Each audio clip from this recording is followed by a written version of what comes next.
Hello students, good morning. कैसे हैं आप सब लोग? बहुत ही अच्छे। तो देखो, हमारा जेनेटिक्स चैप्टर चल रहा था, आनुवंशिकी, उसके बारे में हम बात कर रहे थे। ठीक है, जेनेटिक्स जो चैप्टर है उसमें हमने एक तो जेनेटिक्स क्या होता है, आनुवंशिकी क्या होता है, इसके बारे में देख लिया था, किसने इसकी खोज की थी। ठीक है, इसके अलावा भी आनुवंशिक लक्षण क्या होते हैं, वंशागति क्या होती है, ये सारी चीज़ें छोटी जनरली चीज़ें थी वो हमने देख ली थी। इसके अलावा भी हमने ये चीज़ देख ली थी कि आखिर जो मेंडल ने प्रयोग किए थे, जिसे हम आनुवंशिकी का जनक कहते हैं, फादर ऑफ जेनेटिक्स कहते हैं, उसने मटर के जो पौधे में जो प्रयोग किए थे वो इतने सफल क्यों रहे, इसके बारे में भी हमने देख लिया था। अब हम बात करेंगे हमारे नेक्स्ट टॉपिक की, जो है कि मटर का पौधा ही उसने क्यों चुना। क्या वो दूसरा पौधा नहीं चुन सकता था? क्या नीम का पेड़, नीम वाला पौधा को बढ़ा के नीम का पेड़ चूज क्यों नहीं किया उसने? और पौधे क्यों चूज नहीं किए उसने? इस मटर के पौधे में ही क्यों प्रयोग किए? तो इसके क्या क्या कारण रहे, इसके चयन के क्या क्या कारण थे, उसके बारे में हम आज बात करेंगे। तो हमारा आज का जो टॉपिक रहेगा वो है मटर के पादप का चयन। ओके स्टूडेंट्स, तो हमारा जो टॉपिक है वो है मटर के पादप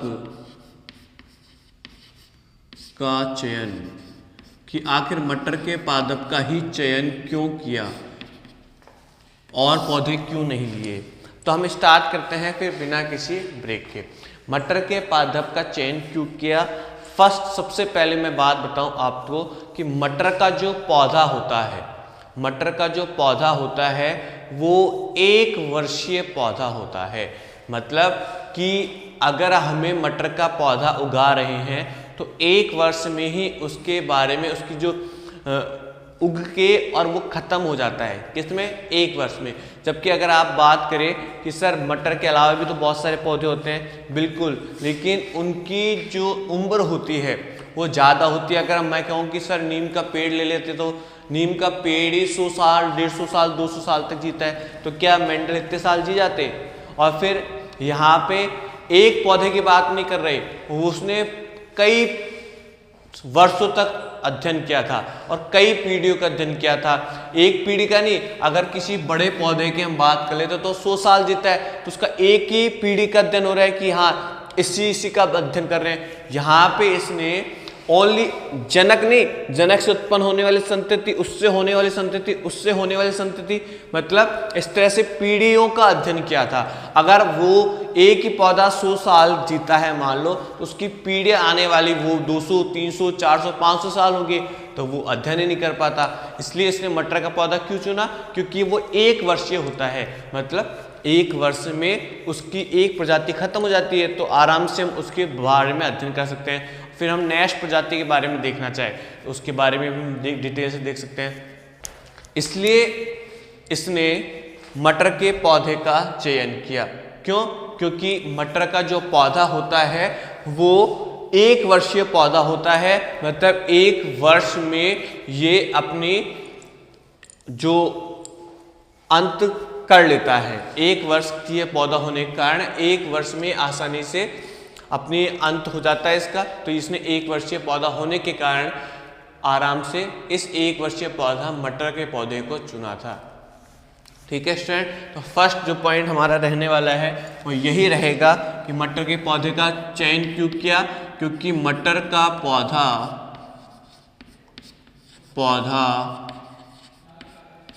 1 वर्षीय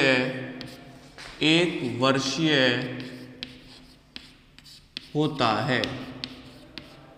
मटर का पौधा कैसा होता है? 1 वर्षीय होता है, जिसको हम आसानी से बगीचों में उगा सकते हैं।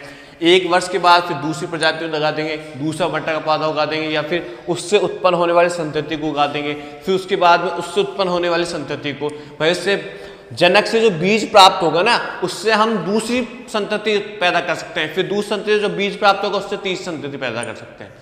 तो मटर का पौधा 1 वर्षीय होता है, जिसको आसानी से बगीचे में उगाया जा सकता है, उगाया जा सकता है। ठीक है स्टूडेंट, तो मटर का पौधा जो होता है वो 1 वर्षीय होता है, जिसको हम आसानी से किस में उगा सकते हैं, उद्यान में या फिर बगीचों में आसानी से क्या कर सकते हैं, उगा सकते हैं। ठीक है स्टूडेंट, अब हम बात करते हैं हमारे दूसरे पॉइंट की, कि जो मटर का पौधा होता है उसकी अनेक प्रजातियां पाई जाती है, बहुत सारी प्रजातियां इसकी पाई जाती है। आप कहोगे सर ये प्रजातियां क्या होती है, जैसे हम बात करें कुत्ते की हम बात कर लेते हैं। ठीक है, कुत्ते के आपने देखा होगा, एक होता है कि वो एक कुत्ता ब्लैक कलर का होता है, एक कुत्ता वाइट कलर का होता है। जैसे आपने वो कौन सा ऐड देखा होगा, आइडिया वाला, यानी कौन सा कुत्ता जो सफ़ेद कलर का होता है, जो आपने उसमें टीवी वगैरह में देखा होगा, तो वो कुत्ता कैसे होता है, सफ़ेद कलर का होता है। आइडिया का था, वोडाफोन का था वो कुत्ता। तो उसमें क्या है, ये सब कुत्ते की प्रजातियां हैं। वैसे ही मटर की भी अनेक प्रजातियां होती है, जैसे कुत्ते की अनेक प्रजाति होती है, वैसे ही मटर की भी बहुत सारी प्रजातियां होती है। आपने देखा होगा कई कुत्ते खुखार होते हैं, वैसे शेर के समान हमें दिखाई देते हैं। ठीक है, तो ये प्रजातियां हैं किसकी, कुत्तों की। वैसे ही मटर की भी जो होती है अनेक प्रजातियां होती है। अब मटर की प्रजातियों में भी क्या होता है, देखो इनमें भी वैकल्पिक गुण पाए जाते हैं। वैकल्पिक गुण का मतलब है विकल्प के रूप में। जैसे एक पौधा है, उसकी अगर हम आकार की बात करें, या तो उसका आकार लंबा होगा या फिर बूना होगा, तो ये वैकल्पिक गुण हो गए, मतलब विकल्प वाले गुण हो गए। या तो जो पौधा है वो लंबा उगेगा या फिर वो पौधा बोना उगेगा, छोटा उगेगा। ठीक है, जैसे अगर हम बीज की बात करें, तो बीज की भी आकृति की हम बात करें, तो बीज जो होगा या तो वो गोलाकार होगा या फिर वो झुर्रीदार होगा। अगर पुष्प के रंग की बात करें, तो पुष्प का रंग या तो लाल होगा या फिर सफ़ेद होगा। इस तरह से ये विपर्यासी गुण होते हैं या विपरीत गुण होते हैं या वैकल्पिक गुण होते हैं, जो कि मेंडल की अनेक प्रजातियों में पाए जाते हैं। ठीक है, तो देखो अनेक प्रजातियां होती है, अनेक प्रजातियों में भी वैकल्पिक गुणधर्म पाए जाते हैं, वैकल्पिक गुण पाए जाते हैं, लक्षण पाए जाते हैं। जैसे हमने बताया लंबा बोना हो गया, इसके अलावा बीज की आकृति का गोलाकार झुर्रीदार हो गया, इसके अलावा पुष्प का रंग के लाल सफ़ेद हो गया। इस तरह से ये वैकल्पिक क्या पाए जाते हैं भैया, वैकल्पिक लक्षण पाए जाते हैं। ठीक है, तो ये हम बात कर लेते हैं कि मटर के पौधे की अनेक प्रजातियां पाई जाती हैं। मटर के पौधे की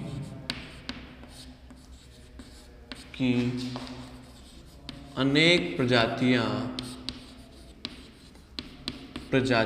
मटर के पौधे की अनेक प्रजातियां पाई जाती है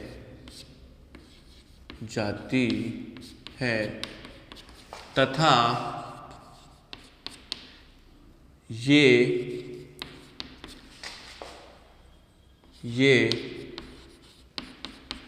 वैकल्पिक, या फिर हम जिसे ये भी बोल सकते हैं विपर्यासी, क्या बोल सकते हैं, विपर्यासी, तथा ये वैकल्पिक लक्षणों तथा ये वैकल्पिक तथा इनमें लिख सकते हैं, तथा इनमें वैकल्पिक लक्षण भी पाए जाते हैं, तथा इनमें वैकल्पिक लक्षण भी पाए जाते हैं। वैकल्पिक लक्षण मतलब जैसे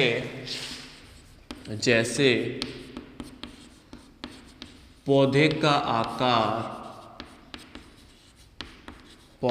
आकार लंबा व बौना होता है, या फिर पौधे के आकार का, ऐसे लिख सकते हैं, पौधे के आकार का लंबा व बौना होना। ठीक है, इसके अलावा एक और एग्जाम्पल लिखना चाहो तो बीज की आकृति का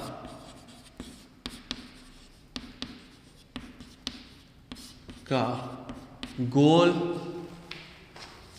या लंबा, बीज की आकृति का गोल या झुर्रीदार होना तो ये हमारे पास आप पुष्प के रंग का भी लिख सकते हो यहाँ पे, पुष्प के रंग का लाल व या फिर सफेद होना। तो ये वैकल्पिक गुणधर्म है, वैकल्पिक गुणधर्म है, विकल्प वाले गुणधर्म है, या फिर हम इसे जब आगे हम डेफिनेशंस की बात करेंगे तो हम इसे बोलेंगे ये विपर्यासीय गुणधर्म है जो कि पौधों में पाए जाते हैं। ठीक है। मटर के जो पौधे होते हैं उसमें प्राकृतिक रूप से केवल स्वपरागण पाया जाता है। स्वपरागण का मतलब होता है कि देखो समझो, मैंने पहले भी वैसे तो आपको बता रखा है स्वपरागण क्या होता है। अब एक जनरली देखो, जैसे ये कोई पौधा है, मान लो मुझे पता है मैं बहुत बेकार सा पौधा बनाऊंगा, पेड़ ही बना दिया मैंने, लेकिन मान लो ये पौधा है, ठीक है। तो इसमें क्या होता है, एक स्वपरागण क्या होता है, ये जो पौधा है इसमें यहाँ पे और यहाँ पे ये तो नर जनन भाग है, ये नर जनन भाग है या नर जनन अंग है, और ये मादा जनन अंग है, मादा जनन अंग है। समझ आ रही है? मतलब एक ही पौधे में नर जनन अंग भी होता है, मादा जनन भाग भी होता है, मादा जनन अंग भी होता है। तो इस नर जनन भाग के जो पुंकेसर है वो इसके स्त्रीकेशन में चले जाते हैं और निषेचन हो जाता है या संकरण हो जाता है। तो ये जो क्रिया होती है, इस संकरण की क्रिया को होता है स्वपरागण। मतलब इसी पौधे का नर जनन भाग में से जो पुंकेसर है या परागकण है वो इसके मादा के अंदर चले जाते हैं और फिर संकरण की क्रिया हो जाती है। तो इस संकरण को हम स्वपरागण कहते हैं, जब एक ही पौधे में ये चीजें हो रही होती है। हो सकता है एक पौधे के एक ही पुष्प में हो रही हो या फिर एक पौधे के दो अलग अलग पुष्पों में ये क्रिया हो रही हो। तो इसमें केवल स्वपरागण पाया जाता है। किसमें भाई? किसमें? मटर के पौधों में केवल स्वपरागण पाया जाता है। इसका मतलब जो परपरागण की क्रिया है वो ये स्वतः ही क्रिया से नहीं करते हैं। मेरे हिसाब से सारी चीजें समझ आ रही होंगी। तो मटर के पौधे में क्या पाया जाता है? प्राकृतिक रूप से केवल स्वपरागण होता है। ठीक है। इसका मतलब स्वपरागण का मतलब इसके पुष्पों का कुछ भाग ऐसा होता है जिसके नर व मादा जनन एक ही भाग में या एक ही पौधे पर पाए जाते हैं। ठीक है, कोई दिक्कत? तो देखो, तो इसके हम बात लिख सकते हैं यहाँ पे आराम से कि मटर के पौधों में प्राकृतिक रूप से केवल स्वपरागण पाया जाता है। इसका मतलब ये एक अलग पौधा है, ये एक अलग पौधा है, समझना। इनमें इसके परागकण इसमें जाके नहीं पहुंच सकते हैं प्राकृतिक रूप से, समझना चीजें। इसके ये पौधा है एक और एक ये पौधा है, मान लेना। होता क्या है, इसके नर जनन अंग से इसके मादा जनन अंग में परागकण पहुंच जाएंगे तो निषेचन क्रिया हो जाएगी। ये है स्वपरागण। तो प्राकृतिक रूप से ओनली स्वपरागण पाया जाता है, पर परागण नहीं पाया जाता। मतलब इसके परागकण इसके मादा के पुंकेसर स्त्रीकेसर में जाके नहीं पहुंच पाते हैं। तो इसमें पर परागण की क्रिया प्राकृतिक रूप से नहीं पाई जाती। प्राकृतिक मतलब ऑटोमेटिकली सिस्टम नहीं हो सकता है। प्राकृतिक रूप से क्या पाया जा सकता है? केवल स्वपरागण, पर परागण नहीं पाया जाता। इसका मतलब क्या है कि हम करवा सकते हैं? बिल्कुल, हम ये क्रिया करवा सकते हैं। तो कृत्रिम रूप से पर परागण हो सकता है, लेकिन प्राकृतिक रूप से केवल स्वपरागण की क्रिया होती है। तो ये आपको ये चीज इंपॉर्टेंट है जो कि बात ध्यान रखनी है। तो देखो,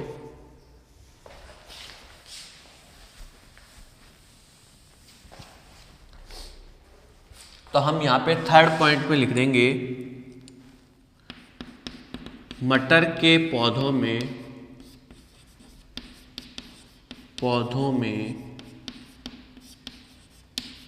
केवल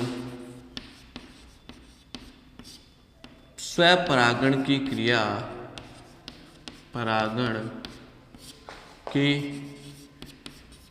स्वपरागण की क्रिया मटर के पौधों में केवल स्वपरागण की क्रिया होती है। इसके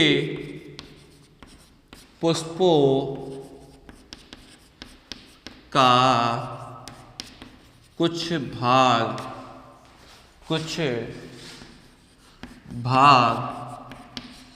ऐसा होता है, इसके पुष्पों का कुछ भाग ऐसा होता है जिसमें या उसके नर व मादा जननांग, जिसे हम बोल सकते हैं जनन अंग, या हम कह सकते हैं नर व मादा जनन अंग बोल सकते हैं, जिसे हम बोल सकते हैं जननांग। एक नाव जैसी आकृति में बंद होते हैं।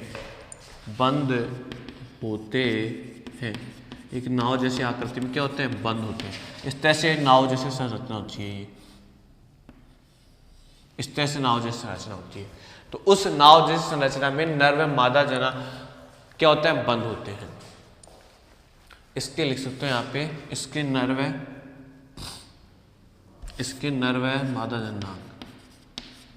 ठीक है। नर तो मटर के पौधों में केवल स्वपरागण क्रिया पाए जाते हैं। इसके पुष्पों का कुछ भाग ऐसा होता है कि इसके नर व जिसमें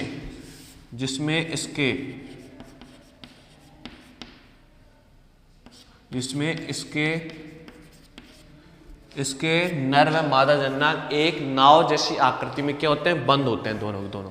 तो दोनों चीजें इसमें पाई जाती है। देखो पुष्प है, पुष्प में एक ही उसमें नर वाला भाग और एक ही उसमें मादा वाला भाग पाया जाता है, जिसे हम उभयलिंगी भी कह सकते हैं। क्या कह सकते हैं भाई? उभयलिंगी होता है एक ही में दोनों पार्ट पाया जाना, नर व मादा जननांग दोनों एक ही में पाया जाना, तो वो होता है उभयलिंगी।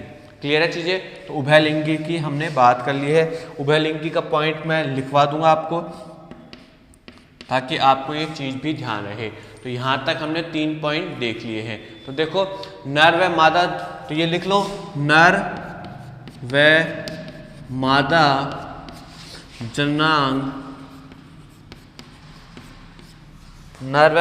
जननांग एक ही पुष्प में, मटर के पौधे में ये भी विशेषता होती है, मटर के पौधे में नर व मादा जननांग एक ही पुष्प में होते हैं। अर्थात ये क्या होते हैं? अर्थात ये जो होते हैं वे उभयलिंगी होते हैं, या ये उभयलिंगी होते हैं। अर्थात ये उभयलिंगी होते हैं। अतः कैसे होते हैं? उभयलिंगी होते हैं। नर व मादा जननांग एक ही पुष्प में होते हैं, इसलिए हम कह सकते हैं कैसे होते हैं? उभयलिंगी होते हैं। भाई चीजें समझ में आ रही है? कोई ऐसी दिक्कत जिसमें नहीं आ रही हो समझ में, तो आप मुझसे पूछ सकते हैं। ओके स्टूडेंट, तो ये हमारे पास हो गया चौथा पॉइंट। अब हम बात करते हैं हमारे 5वें पॉइंट की।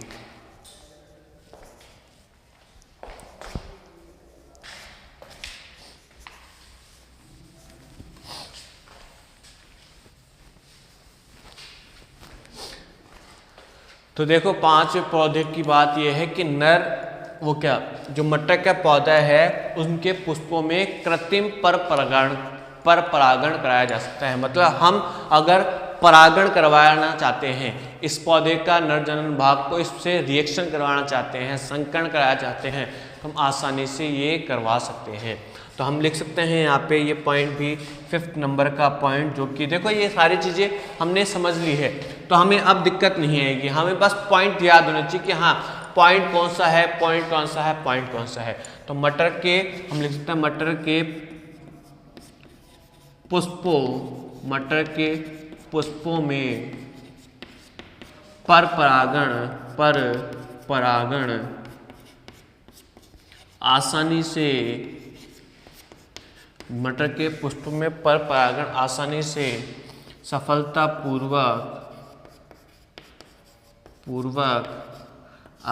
सफलतापूर्वक करवाया जा सकता है।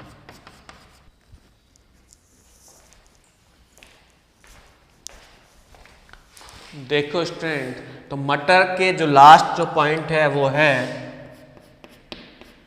मटर के जो पौधे होते हैं उसमें अनेक तरह के बीज उत्पन्न होते हैं। ठीक है, मटर के पौधों में अनेक तरह के बीज उत्पन्न होते हैं। मतलब एक ही अगर पौधे की बात, एक ही पीढ़ी की बात करें तो उसमें अनेक तरह के हमें बीज दिखाई दे जाएंगे, कोई गोल, कोई झुर्रीदार, कोई एक ही पीढ़ी में अनेक तरह के बीज उत्पन्न हो जाते हैं, जिससे हम आसानी से निष्कर्ष निकाल सकते हैं कि हाँ, पहली पीढ़ी में गोलाकार बीज भी उत्पन्न हो रहे हैं और झुर्रीदार भी उत्पन्न हो रहे हैं। तो इस तरह से हम एक ही पीढ़ी से अनेक बीज उत्पन्न होने के कारण आसानी से निष्कर्ष पे पहुंच सकते हैं, या फिर निष्कर्ष को हम बहुत अच्छे सफलतापूर्वक बता सकते हैं कि हाँ, इससे उत्पन्न होने वाले बीज कैसे होंगे। क्लियर है? तो मटर के पौधों में क्या होता है, एक ही पीढ़ी में अनेक बीज उत्पन्न होते हैं, जिससे निष्कर्ष निकालने में आसानी होती है। तो सीधी सी बात हम यहाँ पे लिख सकते हैं, छठा पॉइंट और हमारा लास्ट पॉइंट है ये। ठीक है, तो ये लिख सकते हैं मटर के पौधों, मटर की ये लिख सकते हैं मटर के एक पीढ़ी में, मटर की एक पीढ़ी में अनेक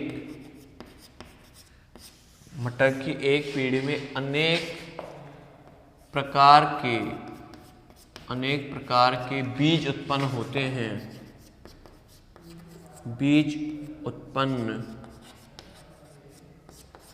हैं, इससे निष्कर्ष निकालने में आसानी होती है, जिससे आसानी से निष्कर्ष निकाले जा सकते हैं,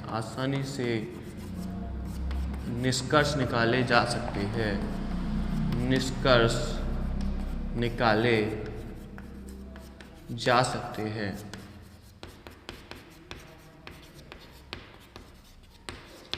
ठीक है, तो मटर की एक पीढ़ी में अनेक प्रकार के बीज उत्पन्न होते हैं, जिससे आसानी से निष्कर्ष निकाले जा सकते हैं।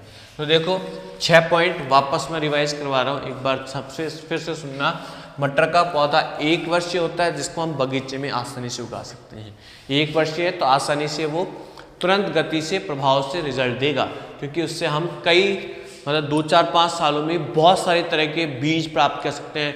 उनमें जो लक्षण प्रकट हो रहे हैं, किस किस प्रकार से विभिन्नताएं आ रही है लक्षणों में, वो देख सकते हैं कि भाई पहली पीढ़ी में मान लो लंबे पौधे उत्पन्न हो रहे हैं, तो पहली पीढ़ी को से संतति उत्पन्न की, तो उन दूसरी पीढ़ी में कैसे लक्षण प्रकट होते हैं, लंबे हो रहे हैं कि बौने हो रहे हैं। तो इस तरह से हम एक ही कम एरिया में, कम समय में बहुत अच्छे से चीज़ों का अध्ययन कर सकते हैं। नहीं तो अगर पौधा ले मान लो 2 वर्षीय, 5 वर्षीय, 6 वर्षीय लेते तो 6 वर्ष तक तो एक ही पीढ़ी चलती रहती है उनकी। समझिए, तो 1 वर्षीय होने के कारण आराम से इसका अध्ययन कर सकते हैं। मटर के पौधे अनेक प्रजातियों की होती है, मतलब मटर के पौधों की अनेक प्रजातियां होती है। अनेक प्रजातियां होती है तो अनेक प्रकार की प्रजाति हम देख सकते हैं, वहाँ पे अनेक प्रकार के बीज उत्पन्न कर सकते हैं। इसके अलावा इसमें भी वैकल्पिक गुणधर्म होते हैं। मतलब वैकल्पिक मतलब एक पौधे में, जैसे एक ही पौधे में लंबे गुणधर्म वाले भी होते हैं और बौने गुणधर्म वाले होते हैं, लंबे लक्षण वाले भी होते हैं, बौने लक्षण वाले भी होते हैं। तो ये भी बेनिफिट है कि हाँ, हमें दोनों लक्षणों की वंशागति का अध्ययन पता चल जाता है कि अगली पीढ़ी में लंबे हो रहे हैं कि बौने हो रहे हैं, फिर अगली पीढ़ी में लंबे हो रहे हैं कि बौने हो रहे हैं। तो हम आराम से उसको मेजरमेंट कर सकते हैं कि हाँ, आने वाली पीढ़ी में कैसे उत्पन्न हो सकते हैं। वो भी हम क्रॉस करवा के देख सकते हैं कि हमारे पास ये रिजल्ट प्राप्त हो रहा है, ये रिजल्ट प्राप्त, तो उस हिसाब से हम आगे का भी अनुमान लगा सकते हैं। देखो बीज की आकृति गोल व झुर्रीदार होती है, जैसे हमने बताया लंबा बोना होता है, और बीज की आकृति क्या होती है, गोल झुर्रीदार होती है।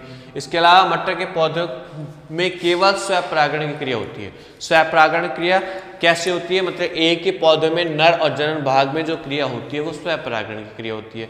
मतलब पर परागण की क्रिया ये प्राकृतिक रूप से नहीं कर सकते हैं। अगर हम उसको छोड़ते और कहते हैं कि भाई हो जाएगी क्या पर परागण क्रिया, तो नहीं होगी। हम करवा सकते हैं कृत्रिम रूप से पर परागण, लेकिन ये आसानी से खुद स्वपरागण वो पर परागण क्रिया नहीं कर सकते हैं। ठीक है स्टूडेंट्स, नेक्स्ट पॉइंट देखो, नर और मादा जनांग एक ही पुष्प में होते हैं। नर वाला भाग भी इसी में है, मादा वाला भाग भी होता है, और ये नाव की समान संरचना में होते हैं, तो ये आसानी से निषेचन कर सकते हैं, तो बहुत बेनिफिट मिलता है। इसलिए इससे हम बोलते हैं उभय लिंगी। उभय मतलब दोनों, लिंगी मतलब एक ही पौधे में, दोनों लिंग एक ही पौधे में, इसलिए इसे हम बोलते हैं उभय लिंगी। ठीक है। मटर के पौधों में पर परागण आसानी से कराया जा सकता है। ये पौधा रहा, ये पौधा रहा, इसके पुंके से परागकणों को इसमें डालना है, निषेचन क्रिया हो जाएगी, तो पर परागण क्रिया आसानी से करवाई जा सकती है। इसके अलावा मटर की एक पीढ़ी में अनेक बीज उत्पन्न होते हैं, जिससे हम आसानी से निष्कर्ष निकाल सकते हैं। एक पीढ़ी में बहुत सारे गुणधर्म उत्पन्न होते हैं, तो बीज, बहुत सारे बीज, अनेक प्रकार के बीज उत्पन्न होते हैं, तो उस आराम से उससे हम निष्कर्ष तक पहुंच सकते हैं कि हाँ क्या होने वाला है। ठीक है, तो ये हमारे पास मटर के चयन क्यों किया मेंडल ने, उसके बारे में बात हो गई कि आखिर मटर का ही क्यों चयन किया और कोई पौधे का चयन क्यों नहीं किया। तो ये मटर के पौधे में विशेषताएं, आप कह सकते हो कि विशेषताएं होती है जिसके कारण हमने मटर के पौधे का चयन किया। तो आप एक बार इसे नोट कीजिए अच्छे से, फिर हम आगे बढ़ेंगे और नेक्स्ट पॉइंट पे आएंगे, नेक्स्ट टॉपिक पे आएंगे।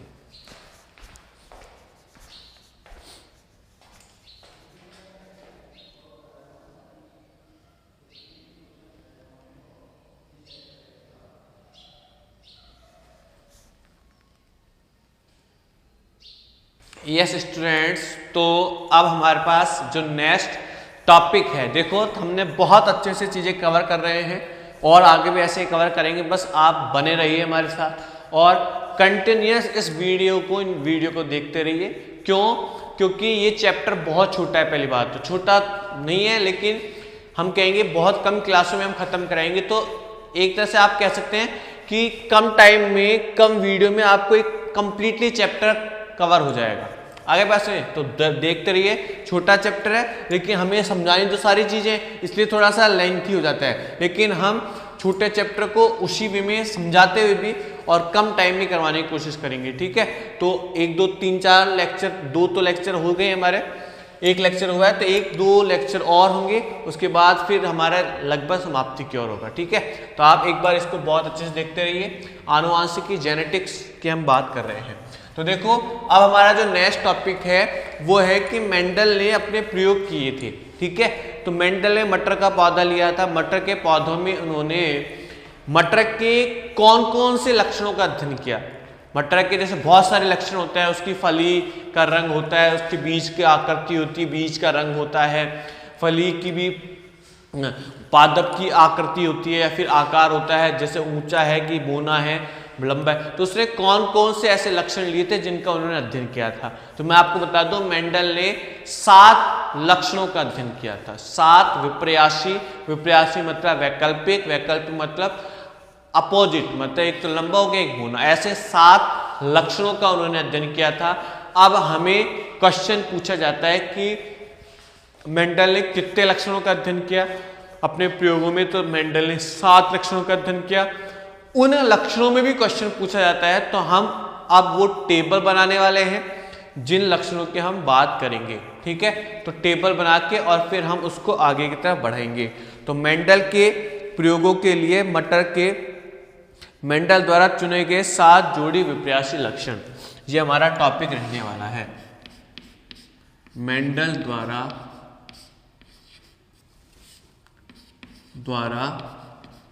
चुने गए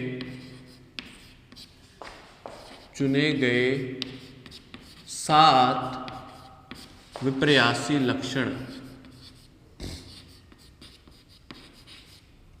मतलब 7 विपरीत लक्षण उन्होंने चुने थे, तो कौन कौन से थे उसकी बात करेंगे। चुने गए, ओके, 7 लक्षणों का उन्होंने चयन किया था। वो कौन कौन से 7 विपर्यासी लक्षण है जिनका उन्होंने चयन किया था उसके बारे में बात करें। तो देखो हम टेबल बनाएंगे, टेबल के साथ ही उनका बात करते रहेंगे, मतलब टेबल में ही हम सारी चीजें लिखेंगे। तो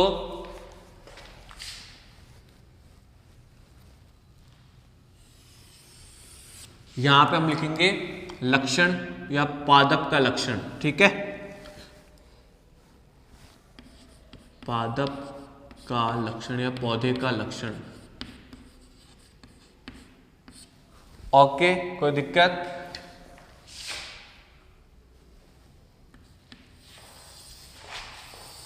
सात लक्षणों की हमें टेबल बनानी है, ध्यान रखना।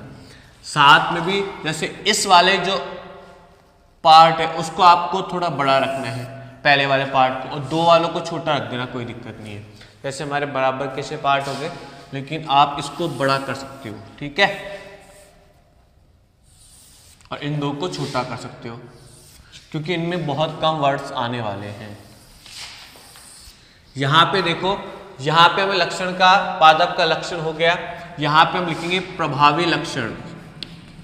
प्रभावी लक्षण क्या होता है मैं बताऊंगा आपको, और यहां पे होता है अप्रभावी लक्षण। इनकी डेफिनेशन भी हम लिखेंगे कि प्रभावी लक्षण होते क्या है। तो देखो मैं अभी 2 मिनट के लिए बता देता हूं कि जब इसने संकरण कराया, जब इसने क्रॉस करवाया, जब इसने, तो इसने देखा कि पहली पीढ़ी में क्या लक्षण प्रकट हो रहे हैं। जैसे लंबे, शुद्ध लंबे हैं, लंबे पौधे हैं और बोने पौधे हैं, ये पादप का आकार है। लंबे और बोने में क्रॉस करवाया ना, संकरण करवाया, तो इसे देखा अब कौन सा पादप उत्पन्न हो रहा है, लंबा हो रहा है कि बोना हो रहा है। तो जो लक्षण प्रकट होते हैं F1 पीढ़ी में, मतलब प्रथम जो संतति उत्पन्न हुई है उसमें जो लक्षण प्रकट होते हैं उनको हम बोलते हैं प्रभावी, मतलब उन लक्षणों ने अपना प्रभाव जमाया है। ठीक है, जो लक्षण प्रकट नहीं होते हैं उन्हें बोलते हैं अप्रभावी, मतलब उन लक्षणों ने अपना प्रभाव नहीं जमाया है। तो प्रभावी अप्रभावी 2 प्रकार के लक्षण दिखाई देते हैं। तो हम बात करते हैं, स्टार्ट करते हैं। 7 पॉइंट हमें ध्यान रखने हैं, 7 विपर्यासी लक्षणों का उन्होंने अध्ययन किया था। तो पहले हम बात कर लेते हैं पादप का आकार। पादप का आकार या पादप की लंबाई हम बोल सकते हैं इसको, पादप का आकार या पादप की लंबाई। पादप की लंबाई, इसमें हम क्या लिख देंगे, या तो पादप जो होगा वो लंबा होगा या फिर पादप कैसा होगा भाई, बोना होगा। ध्यान से समझना, लंबे को हम प्रभावी लक्षण बोल रहे हैं, क्यों, क्योंकि F1 पीढ़ी या फिर हम बोले जनक से जो संतति पीढ़ी प्राप्त होती है जिसे हम F1 पीढ़ी बोलते हैं, उसमें लंबे वाले पौधों ने अपना प्रभाव जमाया है, इसलिए ये प्रभावी लक्षण हैं। अब हम बात करते हैं दूसरे पॉइंट की। देखो ये सातों के सातों लक्षण हमें यही याद कर लेने हैं। पहले उद्देश्य हमारा यही है कि जो लक्षण हम देख रहे हैं वो सारे के सारे हमें यही याद हो जाने चाहिए। तो देखो अब नेक्स्ट पॉइंट है पुष्प की स्थिति। पुष्प की स्थिति या तो अक्षीय होगी या फिर होगी अग्रस्त, या तो अक्षीय होगी या फिर होगी अग्रस्त। अक्षीय या फिर अग्रस्त, ये क्या होता है उसके बारे में हम बात कर लेते हैं। अक्षीय और अग्रस्त में डिफरेंस क्या है, ठीक है, उसके बारे में हम बात कर लेते हैं। अक्षीय और अग्रस्त, इसमें देखो अक्षीय नहीं कक्षीय इसे बोल सकते हैं, कक्षीय अग्रस्त, ठीक है, ऐसे ए याद रहेगा मुझे, कक्षीय अग्रस्त। एक पौधा है उसके पुष्प कहाँ लग रहे हैं उसके बाद होती है कि पुष्प की स्थिति। अगर बीच में लग रहे हैं या फिर ऊपर कॉर्नर में बीच साइड में लग रहे हैं तो वो हो गया कक्षीय। अग्रस्त है उसकी डालियों पे कहीं जाके पुष्प लग रहे हैं तो होता है अग्रस्त। अगर बीच में लग रहे हैं ऊपर सेंटर में तो हम कहेंगे कि ये क्या है, कक्षीय है, और अग्रस्त में उसके साइड में जाकर अगर पुष्प लग रहे हैं तो वो हो जाएगा अग्रस्त। तो देखो पुष्प की स्थिति का क्वेश्चन कैसे पूछा जाएगा, सिंपल क्वेश्चन पूछ जाएगा कि बताओ पुष्प की स्थिति का प्रभावी लक्षण कौन सा है, तो आप लिखोगे सर कक्षीय है। क्या है भाई, कक्षीय। क्या है कक्षीय, पुष्प की स्थिति का प्रभावी लक्षण है। क्वेश्चन पूछा जा सकता है अग्रस्त किस का अप्रभावी लक्षण है, तो आप कहोगे पुष्प की स्थिति का अप्रभावी लक्षण है। क्वेश्चन पूछे जाते हैं सिंपल से, ध्यान रखना आपकी जब आप ऑब्जेक्टिव टाइप क्वेश्चन देखोगे ना आपकी बुक में तो उसमें भी क्वेश्चन है एक, तो आगे हम बात करेंगे, ठीक है। तो पादप की लंबाई का प्रभावी लक्षण कौन सा है, लंबा व बोना।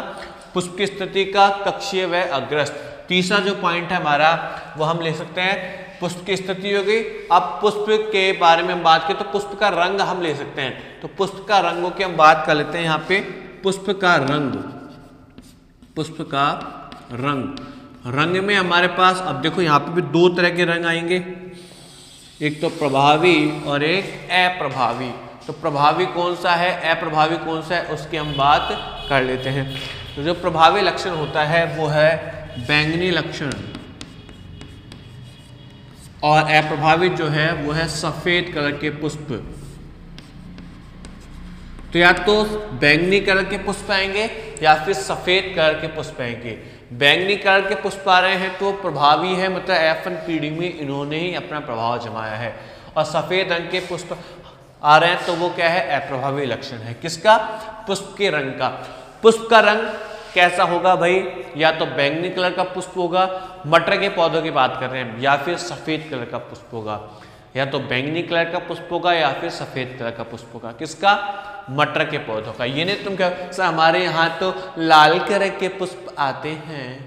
अरे लाल कलर के पुष्प आते हैं लेकिन वो मटर के पौधों के नहीं आते भाई, वो किसी और पौधे के हैं। ठीक है, 4 नंबर पॉइंट है। देखो पादप की लंबाई, अब हम दो के जोड़े में काम कर रहे हैं। जैसे हमने पुष्प की स्थिति देख ली, पुष्प का रंग देख लिया, अब हम बात करते हैं फली के बारे में। फली की आकृति या फली का रूप, फली का रंग। ठीक है, फली का रूप या फिर आकृति हम बोल सकते हैं। अब फली देखो, जो फली आती है वो कैसी आती है? जो फली आती है हरी हरी, जो फली आपने देखी होगी मटर की हरी हरी फली, तो जो फली आती है वो कैसी आती है? या तो गोल आएंगे फली का रूप, या तो फली के रूप की हम बात करें, फली का रूप क्या होगा? या तो फली का फूली हुई फली आएगी, या तो फूली हुई फली आएगी बिल्कुल उभरी हुई, या फिर संकीर्णित आएगी। देखो फली का रूप की हम बात करें, फली की आकृति या तो फूली होगी फली या फिर संकीर्णित होगी। यहां पे हम लिख सकते हैं फूली हुई या फिर संकीर्णित। तो यहाँ पे दो तरह फली का रूप हो गया या आकृति होगी, फूली हुई या फिर संकीर्ण। अगर हम फली की रंग की बात करें, फली का रंग बताओ, फली तुम्हारे कैसी आती है? फली का रंग क्या होता है बताओ जल्दी। अरे फली कैसी आती है तुम्हारे? फली का रंग बताओ फटाफट। फली का रंग होता है या तो हरा होगा, याद करो हरी फली आती है हमारे। जब वो ज्यादा पक जाती है तो पीली हो जाती है, तो या तो हरी होगी फली या फिर पीली होगी फली। या तो फली कैसी होगी? हरी होगी, या तो फली कैसी होगी? पीली होगी। ठीक है, कोई दिक्कत यहाँ तक? तो अब ये हो गया हमारे पास फली के बारे में। अब बीज के बारे में। बीज की आकृति, बीज की आकृति। बीज या तो देखो सुन लो, या तो बीज गोलाकार आएंगे या फिर झुर्रीदार, मतलब गोल बिल्कुल बीज आएंगे, या फिर झुर्रीदार मतलब आड़े टेढ़े बीज आएंगे। तो दो तरह के बीज हम देखते हैं यहाँ पे, या तो गोल आएंगे बीज या फिर झुर्रीदार आएंगे। भाई दो तरह के बीज आते हैं, या तो गोल आते हैं या फिर झुर्रीदार आते हैं। गोल, यहाँ पे लिखेंगे झुर्रीदार। झुर्रीदार कौन से दार भाई? झुर्रीदार। इसके बाद हम बात करते हैं 7वें पॉइंट की। नेक्स्ट जो हमारे पॉइंट है 7वां, उसमें हमारे पास बीज की आकृति, बीज का रंग की हम बात कर लेते हैं। बीज का रंग, बीज यानी बीज का रंग। अब देखो बीज का जो रंग है ना वो हमें फली के रंग से उल्टा याद रखना है भाई। बीज का रंग फली के रंग का उल्टा याद रखना है। फली का रंग पहले हरा है फिर पीला है, तो बीज का रंग कैसा हो जाएगा भाई? पीला और हरा हो जाएगा। पीला तो प्रभावी होगा भाई, और हरा क्या होगा? अप्रभावी होगा। अरे आ रही है समझ में? तो देखो वापस समझ लो, चीजें बिल्कुल सिंपल याद रखनी है। पादप की आकृति है तो पादप ऊंचा होगा या फिर बोना होगा। एक याद कर लिया, दो साथ में एक और याद करो, एक और रंग याद आ रहा सर, फली हमेशा हरी होती है तो फली का रंग हरा पीला। तो फली से बीज याद रखना है कि बीज का रंग उल्टा बताया था सर ने, तो बीज का रंग पीला हरा।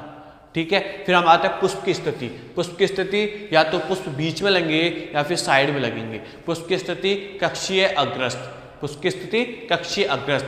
पुष्प कैसे आएंगे कलर के? या तो पुष्प आएंगे बैंगनी कलर के या फिर पुष्प आएंगे सफेद कलर के। पुष्प दो ही तरह के आते हैं भाई, आपके लाल सफेद आते हैं, यहाँ पे बैंगनी सफेद आ रहे हैं। पुष्प कैसे आएंगे? बैंगनी और सफेद। तो देखो हमारे पास ये याद हो गया हमें, ये याद हो गया हमें, ये याद हो गया हमें, ये याद हो गया हमें। ठीक है, और फली का रंग भी हमें याद हो चुका है। तो देखो दो बच गए। अब फली का रूप, या तो फली जो आएगी वो फूली हुई आएगी या फिर संकीर्णित आएगी। फली या तो फूली हुई आएगी या फिर संकीर्णित आएगी, और बीज जो आएंगे वो गोलाकार आएंगे या फिर झुर्रीदार आएंगे। तो फली आ गई, फली या तो फूली, फली मतलब फूली, फली मतलब फूली, फली मतलब भाई फूली, फूली से फली, फूली से फली, फली फै और ये भी फै, तो फली का रूप फूली हुई या फिर संकीर्णित, बीज की आकृति गोल या फिर झुर्रीदार। अब 7 तो याद हो गए होंगे। पादप का आकार या पादप की लंबाई, लंबा बोना, बीज पुष्प की स्थिति या तो कक्षीय होगी या फिर अग्रस्त होगी, या तो बीच में पुष्प होगा या फिर साइड में होगा। पुष्प का रंग, पुष्प बात कर रहा है तो बैंगनी सफेद, ठीक है। उसके बाद फली का रूप, फली या हरा है, फली हमें पता है रूप जो होता है, फली कैसे होती है, फली मतलब फूली, फूली या फिर संकीर्णित। फली का रंग, फली हरी आती है या फिर पीला आएगी, ठीक है। पुष्प बीज की आकृति है तो गोल आएंगे या फिर झुर्रीदार आएंगे, और बीज का रंग हो गया पीला व हरा। तो ये 7 विपर्याशी लक्षण होते हैं जो कि मेंडल ने अपने प्रयोग में बताए हैं, तो इसको आपको लर्न कर लेना है, ठीक है स्टूडेंट्स। तो ये 7 रंग हमें ध्यान रखना है, नोट कीजिए एक बार।